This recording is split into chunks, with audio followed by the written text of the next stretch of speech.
Turn our attention now to the escalating situation out of the Middle East this morning. Multiple sources are telling CBS News that U.S. officials have been warned Israel is fully ready to launch an operation against Iran.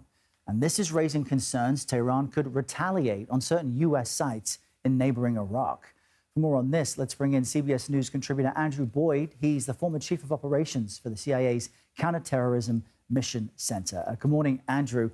Why might Israel be looking to launch an operation against Iran now? They've repeatedly warned about Tehran's danger, but what's the urgency today?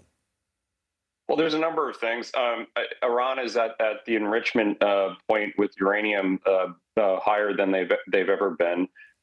There's also all politics being local. The Netanyahu government is on shaky ground, although they avoided a dissolution of the Knesset last night. There was a vote narrowly passed in favor of the Netanyahu government, wherein a piece of legislation on whether or not the ultra-Orthodox in Israel had to serve in the draft status in the IDF, the Israeli military. I do think that gives Netanyahu some breathing room.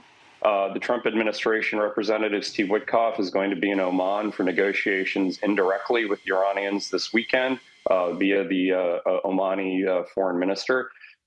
So it may not actually be an imminent thing, but there are a lot of warning signs, including the U.S.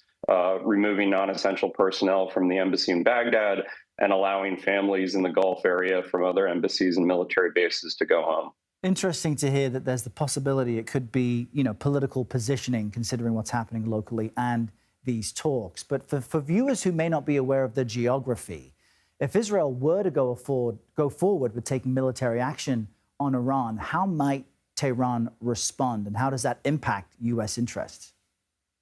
So I think Iran is at its weakest point that it has been in the history of the current regime.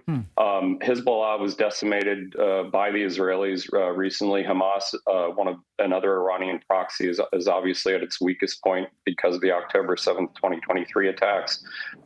During a previous attack back in October 2024, the Israelis basically destroyed most of the anti-aircraft capabilities in Iran. Now, arguably, they could have rebuilt some of those since, but I don't really think so. So Iran is in a fairly weak position.